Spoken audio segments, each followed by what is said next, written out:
Welcome, Team Joanna, to another installment of Q&A Tuesdays. I am Wendy Shepard, if you're not familiar with me.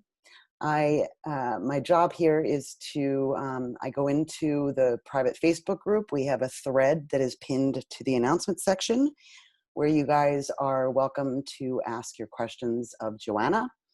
I go into that thread and I pull out your questions and we just see what comes out of Joanna and her team. So welcome, Joanna. Thank you, Wendy. Hello, everybody. How is everybody doing? Anything you want to apprise the group of before we start?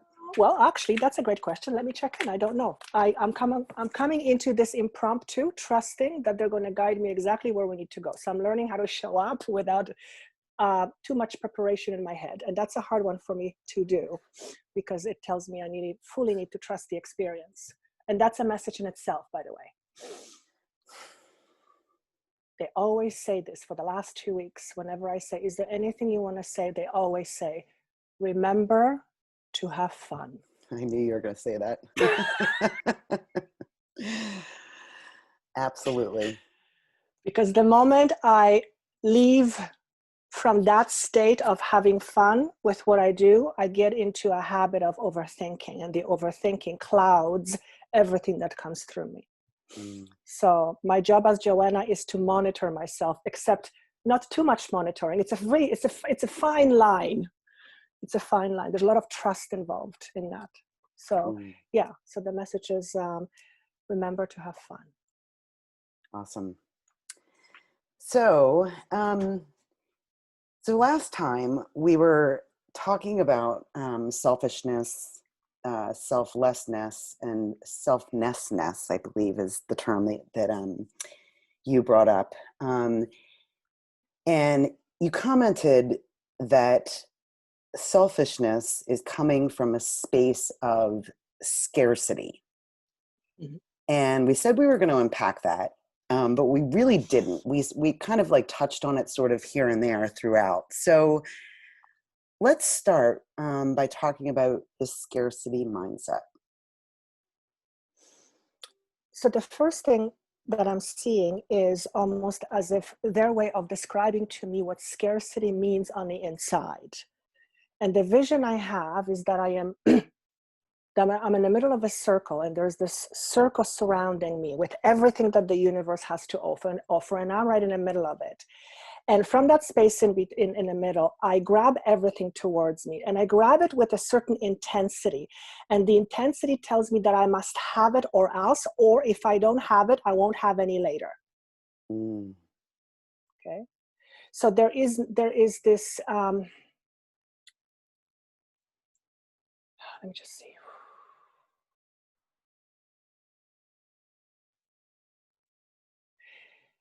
It's the belief or idea that there is lack in the universe. Okay? And that is deeply ingrained because we're born into things that tell us and show us that there is lack. But as long as we believe there is lack is what we will experience, or because we will be looking for it, right? We'll be looking for evidence of lack. Whatever we believe in, whatever is our truth, we end up looking for the evidence of it, which means where does the attention go to? Lack, right? On the other hand, if we believe that there is abundance, we will seek out abundance. Does that mean that there is no other reality? Clearly there is other reality, but we are not putting our attention or focus there. And anything we put attention on, focus on, multiplies. In other words, we send the vibration of life force in a direction that either says lack or abundance. And that frequency directed in that direction seems to create more of the same. Now, it's very hard to believe in abundance when all we see is lack, right? But lack is also oftentimes a matter of perspective, right? And I'm actually, as I'm saying this, I'm thinking. There's a part of me that's thinking about what I'm saying, because what I'm saying is they don't seem to be my words. Okay. Hmm. So the idea being that if we believe there is lack, we will tend to experience more of the same. If we believe that there is abundance, we will tend to experience more of the same, because that's ultimately what we end up looking for. We end up looking for evidence of that, right? And a belief is a frequency. It has a certain vibration. With that vibration, we send out the vibration to the universe, and the idea of like attracts the similar vibration. It's the same sort of idea. Right? So one way to train ourselves from getting out of the lack consciousness is actually, they're reminding me what I used to do, is to become conscious that we are in this consciousness and consciously observe things around us and people around us who do have abundance as the evidence of there being abundance, right? And to choose to focus on that. Does that make sense? Yep, absolutely. So what about, the person who says, I'm focused on abundance. I'm focused on positive thinking. I'm focused on, and I really, I want an abundance, like financially, right? Mm-hmm. And yet I can't, like, I still don't have anything. So it's, money is still not coming toward me. Like, but I'm focused on it. Like, that's what I want, and I really want that. And do you understand what I'm asking?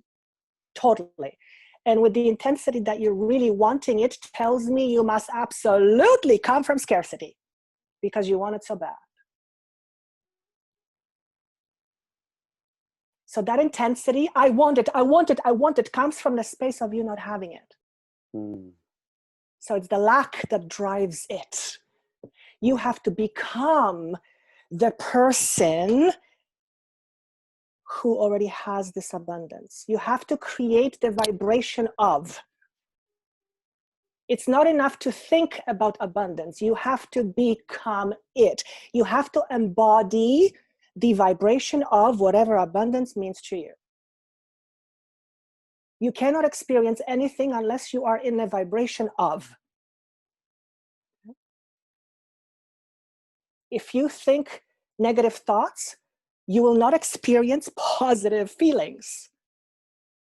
Okay? It's literally that simple. So when we want something, generally we focus on the wanting because we don't have it. So we're really focusing on not having it. We have to become it. We have to, if you think of yourself as an energy, and your thoughts and focus direct this energy. You could be thinking about money, but if you're focusing on the lack of it that you're experiencing, what are you experiencing? Lack. In order to experience abundance, you have to feel the vibration of abundance. And that is how you draw abundance to you. Right? It seems fairly straightforward. The problem is that we are creatures of habit. We have a habit of thinking certain things we don't even think about. So we have a lot of subconscious things going on underneath, right? The key here is to identify that. When you can identify a subconscious behavior, which will ultimately lead you to your belief system, then you can realize, oh my gosh, this is my belief system, right? We often tell ourselves, we deserve. But once we start getting into the layers, we realize, oh shit, I really don't feel deserving. I just think I deserve. It's not enough. You have to be it. You have to be it. They told me this morning, they said this to me this morning. They showed me that I'm a vehicle to energy. As a matter of fact, it was interesting because I've never had it put it this way. They said that I channel the energy of potential, and I had to really tune into it. And it's like, That's really interesting. So I'm like, all I'm doing is I'm a channel of energy of potential. The energy of potential can become anything. I've never had it explained to me that way. Hmm. And it kind of makes sense because every person will do different things with this energy. But this has the energy has the potential. It's a potential. Right? I cannot make someone believe something. But the energy and what I say has the potential to help a person shift. But they must choose it first. They must choose it. They must direct it. Right? I can be channeling about abundance. A person can be listening to it. If they don't apply what is necessary in order to be abundant, they can think about abundance for the rest of their life. It ain't going to happen. If you are not on the vibration of whatever it is you're trying to experience, it's an uphill battle.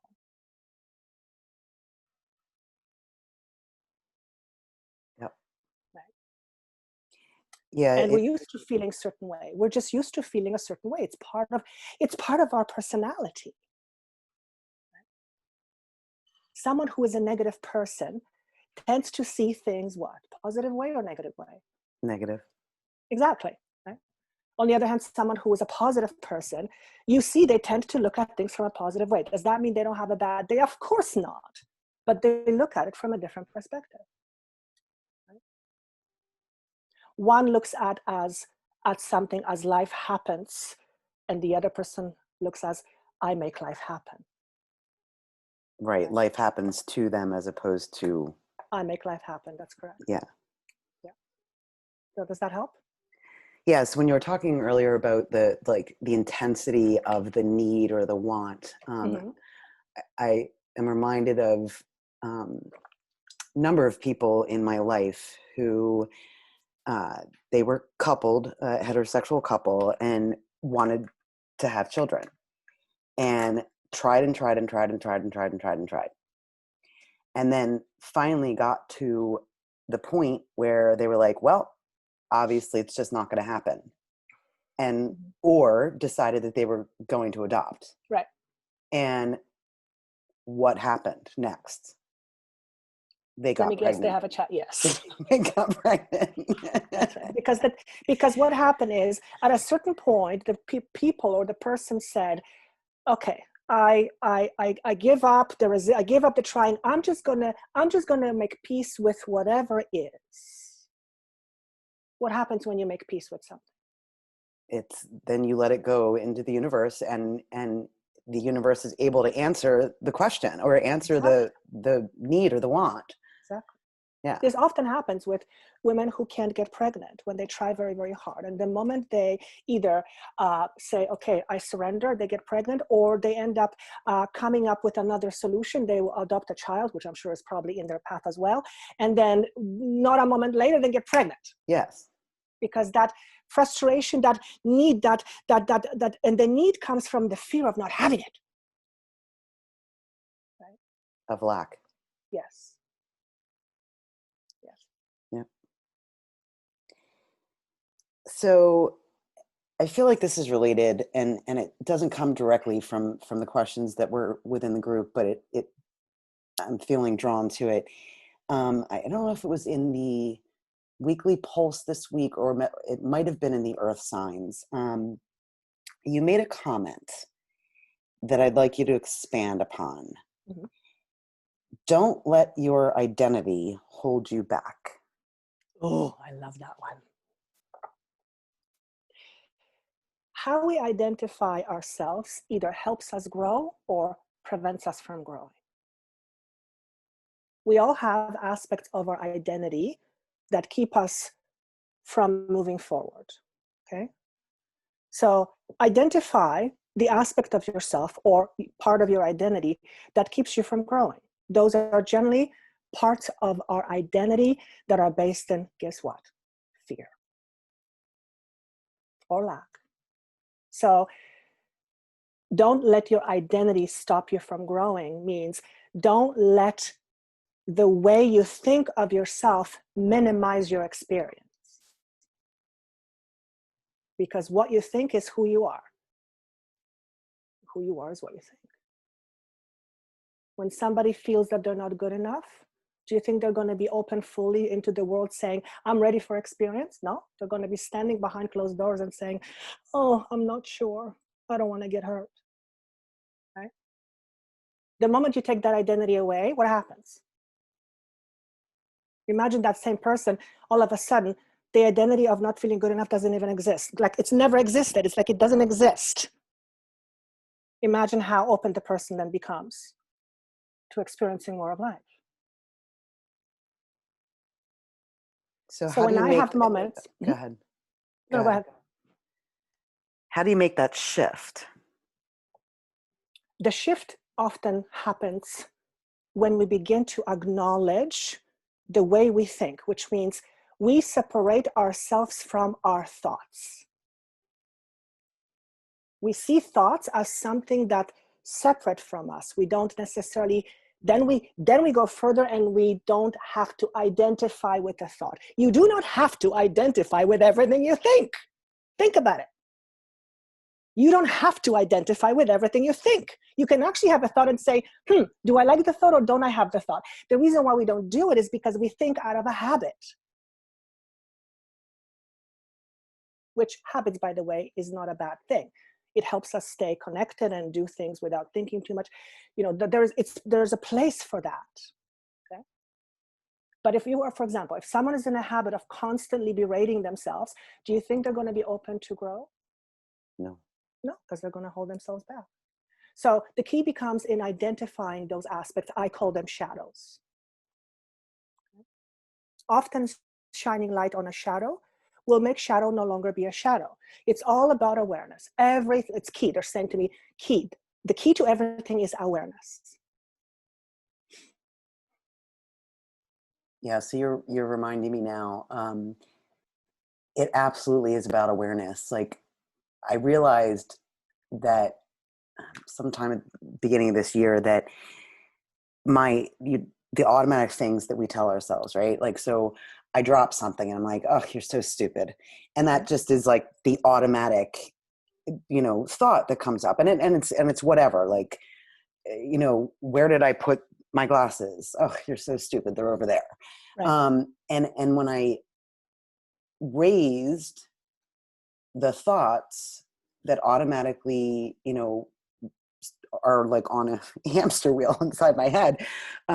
When I raised my awareness to them, it's not that it stopped those thoughts. It's that when the thought came, I could stop it. You had a choice. Yeah. You had a choice. You had a different choice, which means you now have a possibility to create new reality. Yes. That's why awareness is so important. It's key. It's everything. Absolutely. And I'm freaking passionate about it. And I can't help it. I love it. Absolutely love it. Now I understand why when I was very, very young, and I think I've said this in, I don't know, remember which video, but I remember people used to say, why do you ask so many questions? And I remember thinking to myself, being very young, that makes no fucking sense. What do you mean, why am I asking questions? Because I want to understand. If I don't ask, I will not understand. It made no sense to me. Now I understand. Maybe I was a little bit inquisitive. Maybe it was driving people crazy, but now I understand why, because my job is to understand. It's to be aware. If I'm not aware, I cannot help somebody else be aware. Right? And in order for me to help somebody else be aware, I have to get past the point they're at. Otherwise, I'm of no use to them. Right? Yep. So I have to be a bit of almost like ahead of the game a little bit, if that makes any sense. Mm-hmm. Right? Not that I'm saying that I'm ahead of anybody. That is not what I mean. But just for the ease of the conversation, I think people will not take it any other way. Right? In other words, for me to talk about something, I first have to know something about it. And if I know it just from my head, then that means I have not experienced it. And if I have not experienced it, I don't understand the value of it. And if I don't understand the value of it, I can't share it with you. Does that make sense? Yeah, absolutely. The vision I have is, in order to help you shine, I have to take the tarnish from my light first. That's a beautiful metaphor. It is.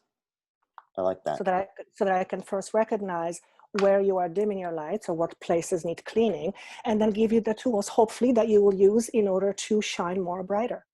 That's really what my job is here. That's what I'm here to do, apparently. And I love it. We love it too. Thank you. Yeah.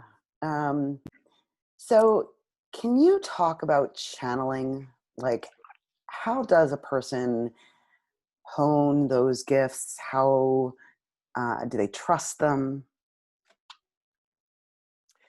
Well, you're asking the right question, the right person, that's for sure.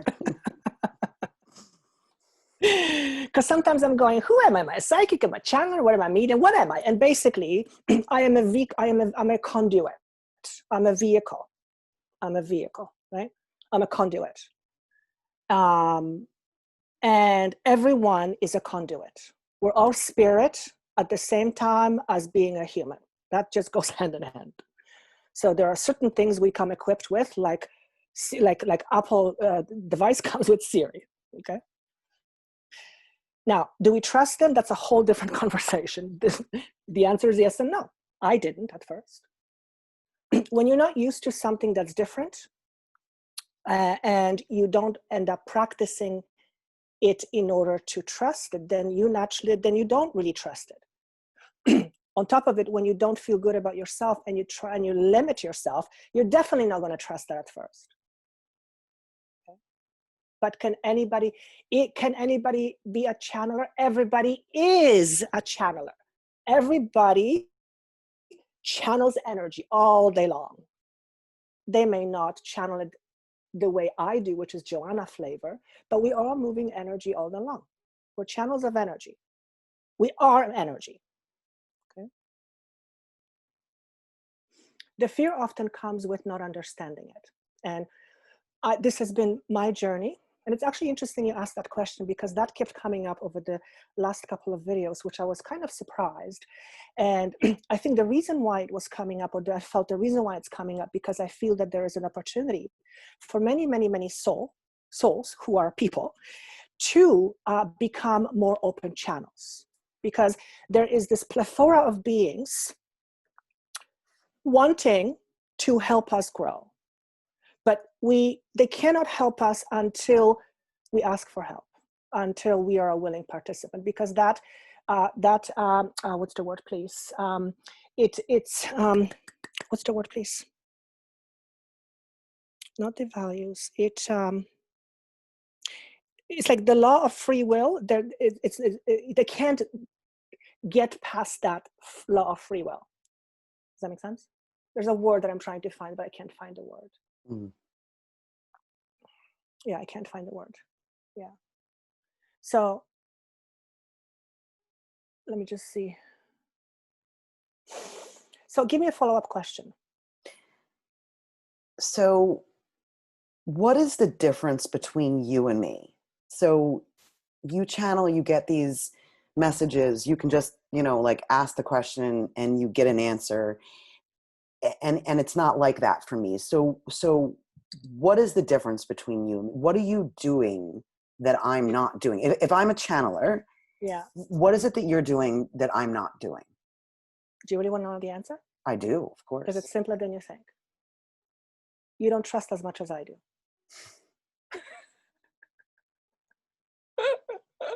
Sorry.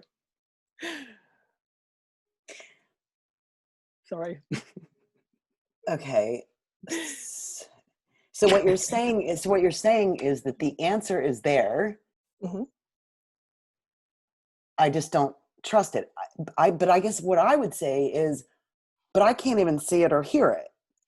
Because your distrust will cloud what you're receiving. Okay.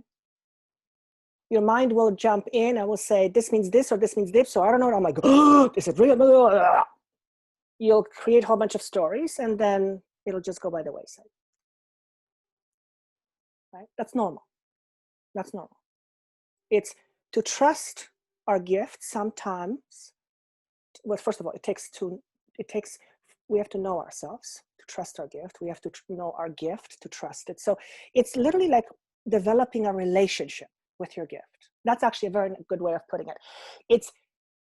So you have a relationship with your gift, and I have a relationship with my gift. I seem to be able to do this. I don't know how, but I've been at it for 20 years. So I would say I'd had a plethora of time of opportunities to learn how to trust. And I still have moments where I doubt. Okay. Now, you have not been in it for so long, so it's only natural that that your levels of trust would be slightly less. That's okay. Right? Also, the level of stillness. I do this day in, day out. So it is absolutely important for me to be in stillness. Otherwise, I cannot do this work effectively. Okay. So quieting the mind for me is like brushing my teeth. I cannot go home without it, or I cannot, my day, it's just something that has to happen for me because it quiets my mind. But even then, I have days when my mind, like I was talking to you earlier, has, goes back to its old patterns and it starts talking nonsense and doubt. But now I can go, okay, here's my old story coming back. Okay. And I kind of entertain it for a while. And then I go back to trusting again. So it's still there, very much so, but it is not as potent as it once was. I'm not aware of it. And I am not, usually I can just observe it without becoming it. Okay. So trust is getting in the way. So no, it's not that trust is getting in the way. Not trusting. Well, is that's what I getting in mean. the way. Yeah. Yeah. That's what I meant. So how do we shift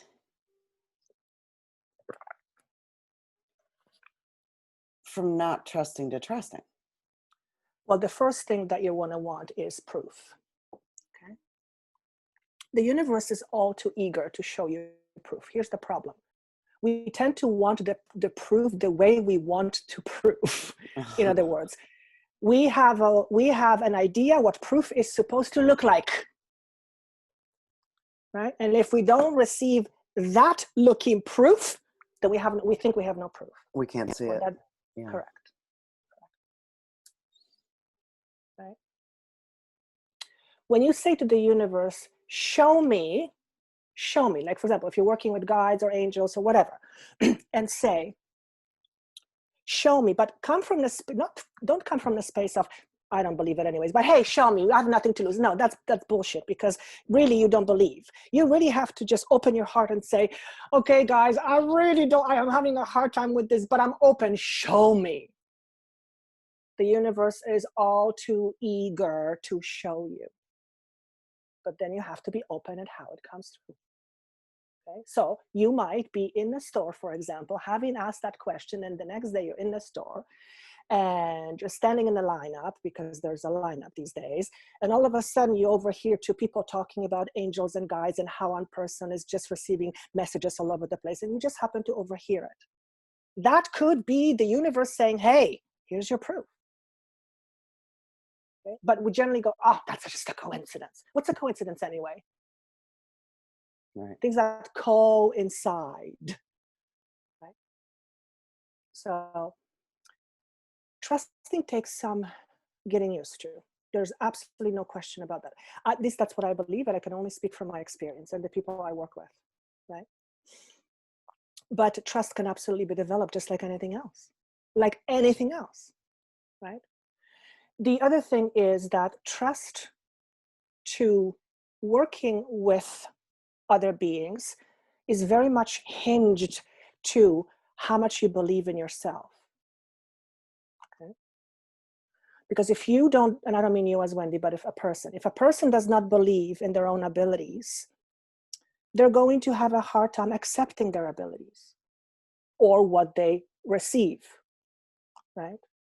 So trust goes hand in hand with a healthy dose of good self-esteem. And here's why.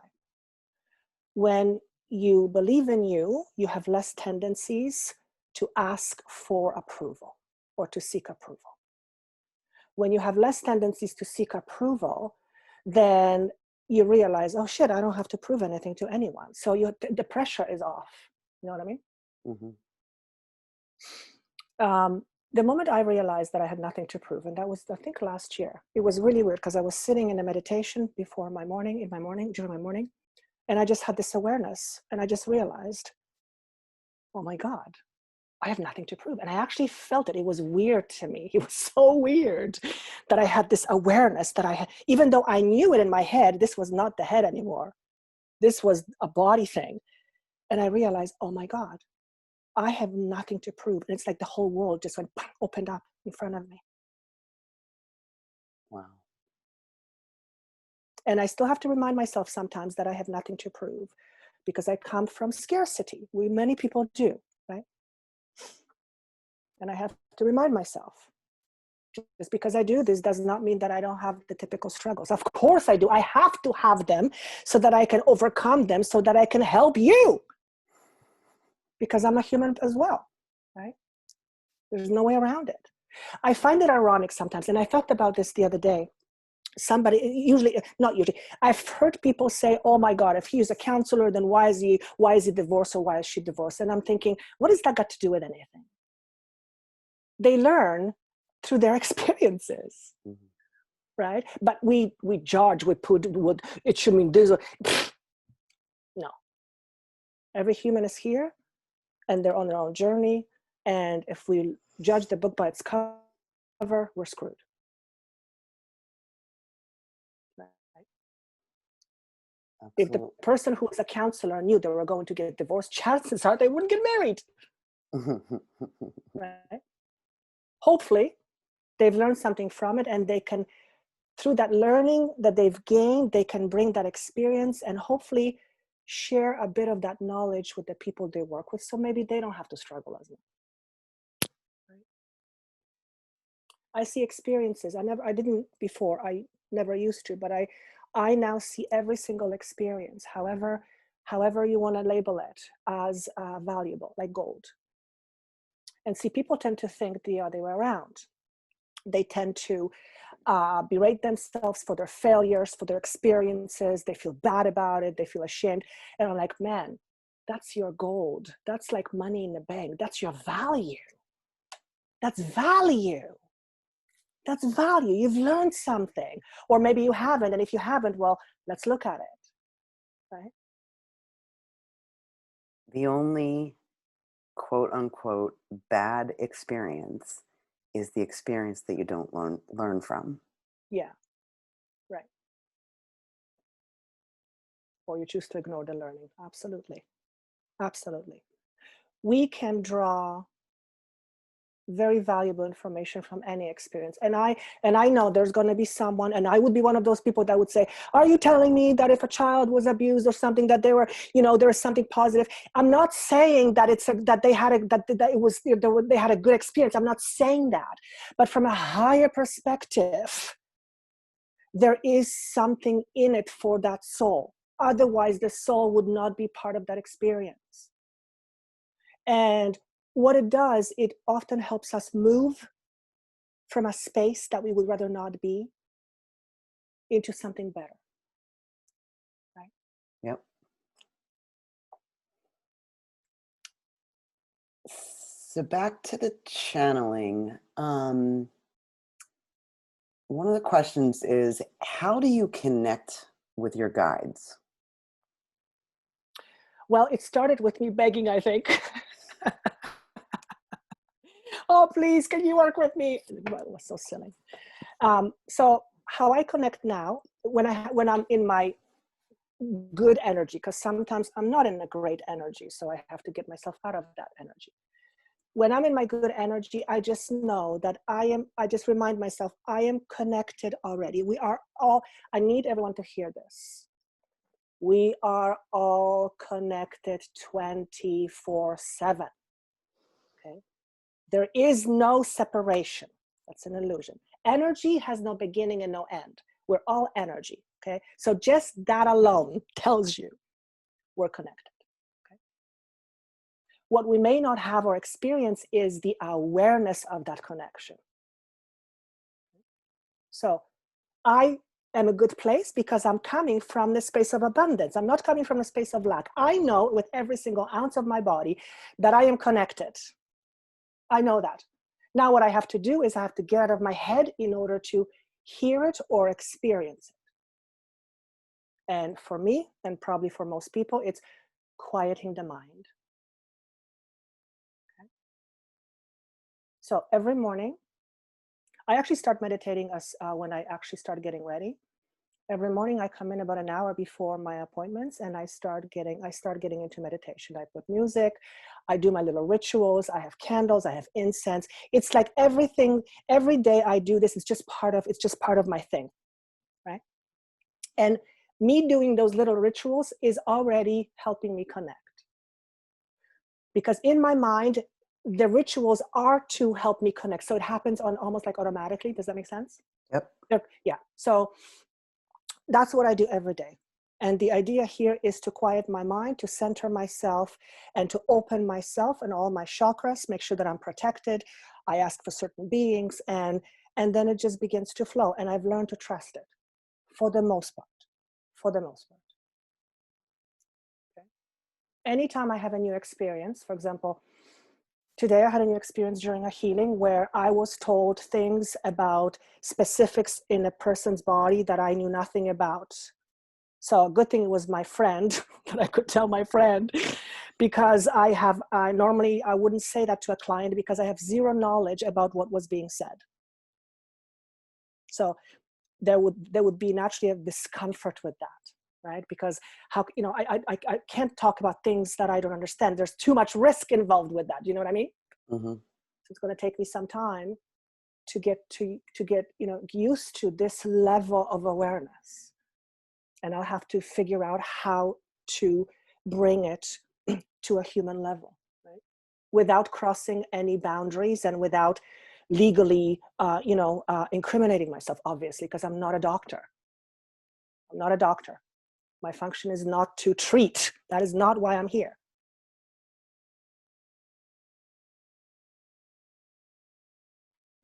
Hmm. And so the last question around channeling is, how long did it take you to learn who they were? So through the 20 years or so, I have had different quote unquote guides come through.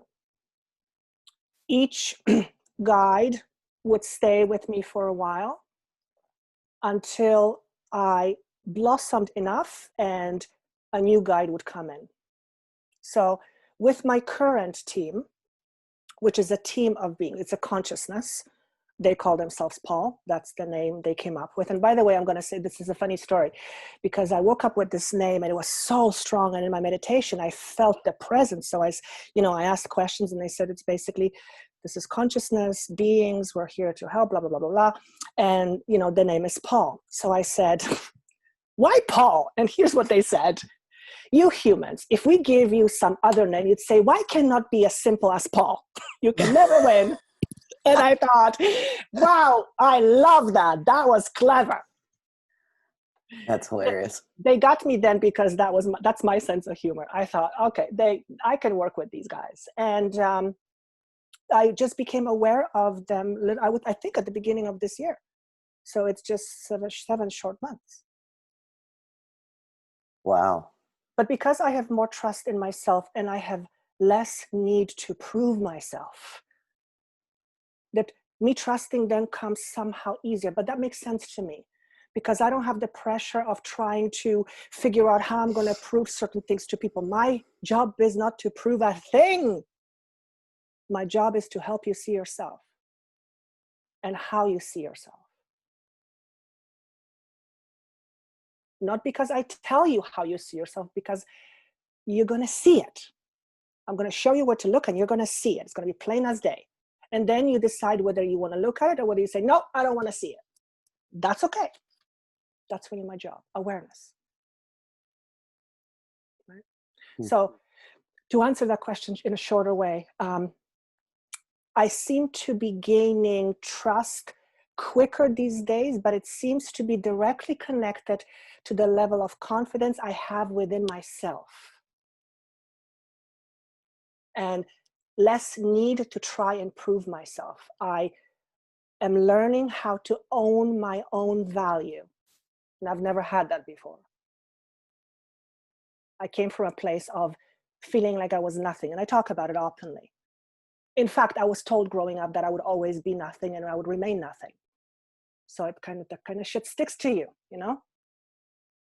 Like glue. Yeah, like glue, like glue. But if I didn't have that experience, I wouldn't grow from it, and then I wouldn't be able to help people grow from theirs. Right? So I'm very grateful for that, although it sucked and I don't want to do it again. Thank you very much. I enjoyed this so much more. You know, and talking about it, actually, believe it or not, helps me when I can share it openly with people, and I'm not, and I don't, I'm not concerned whether somebody's going to judge me that this is how I was. I'm being very open. I'm opening my heart and I'm saying, this is who I am. This is who I am. I have nothing to hide. I'm not going to tell you everything, obviously, but this is who I am. And that is what actually helps me. That actually, I'm realizing this as I'm saying this to you. Wow, wait a second. I'm having an epiphany right now. They told me about a year ago in a hypnosis session when I was channeling, they said that one of my greatest healings will come when I share my own pain. And now I understand what it means. So I'm not sharing my pain. I'm sharing the wisdom I gain from my pain. And that in itself is very healing. It's actually, you know what it is? It's liberating. It's liberating. Because every person on this earth feels something. We all have that in common. Our feelings come from different sources and in various packages, but we all feel the same things. We all feel joy. We all want love. We all sometimes feel insecure. We all share that in common. Right? The unfortunate part is when we identify ourselves with those feelings. Okay? So when I was told that I would be nothing, I identified with that. Okay? And I saw myself as nothing. Because I didn't have the understanding or the awareness that what I was hearing isn't my truth. It's somebody else's truth for whatever reason. Usually their own insecurities, right? Projected. Because that's what we humans do. When we don't know ourselves, we project shit all over the place. That's what happens, you know? That's what happens. So when we become aware, we project a lot less. And when we project a lot less, we become less of a victim. That's actually interesting. I have to think about that. When we project less, we become less of a victim. Yeah, because we're not as likely to blame. Responsibility Yes. is what came out for me. Exactly. Self-responsibility. That's right.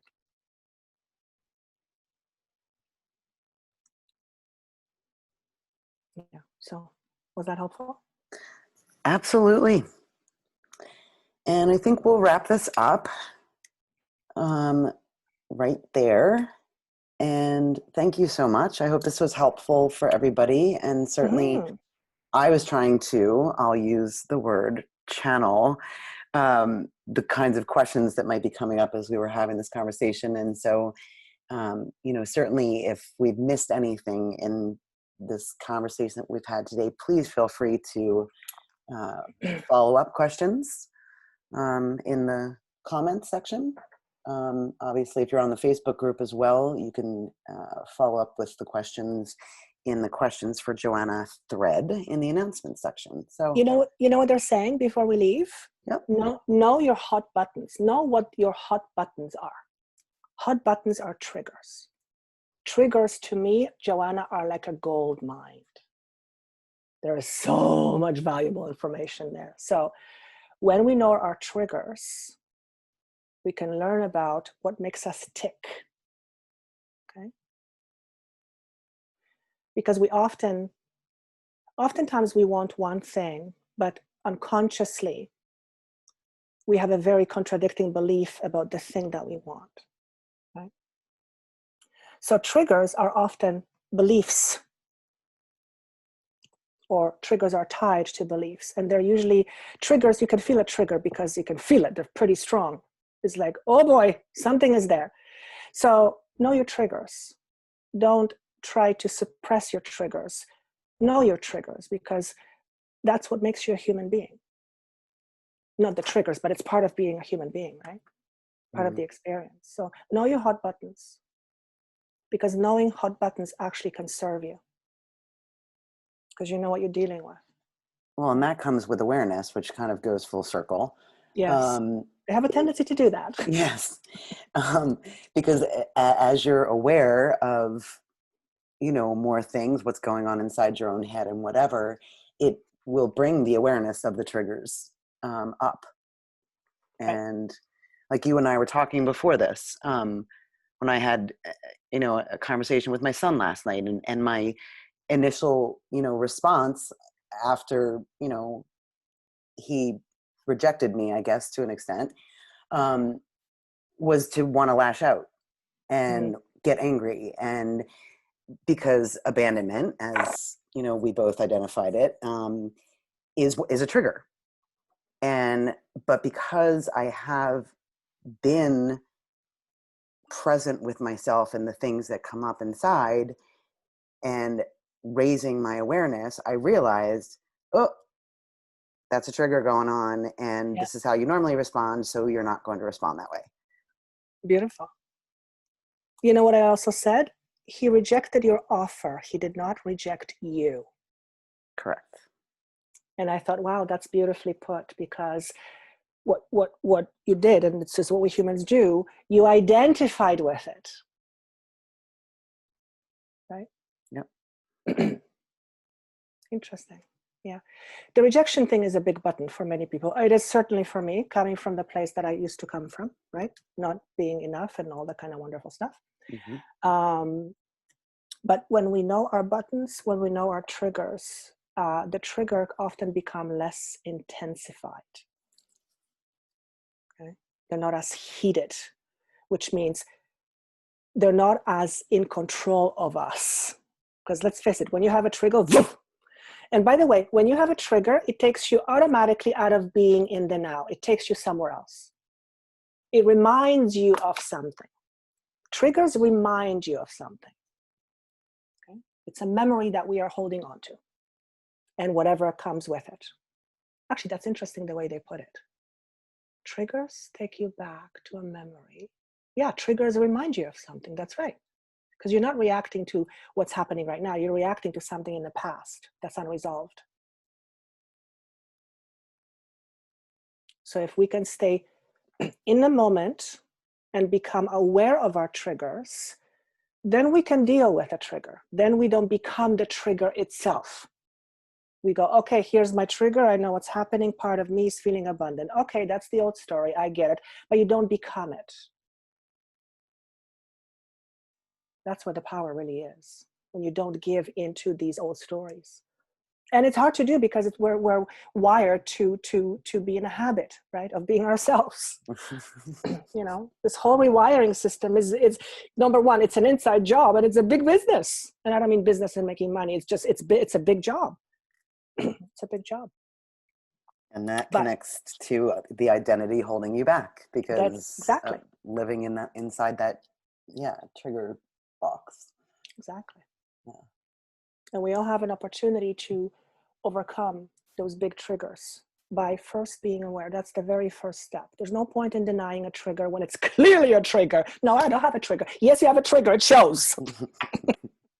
Right? Absolutely. And yeah. So that's what I'm going to say. Awesome. All right, everybody. Thank you. See you later. See ya.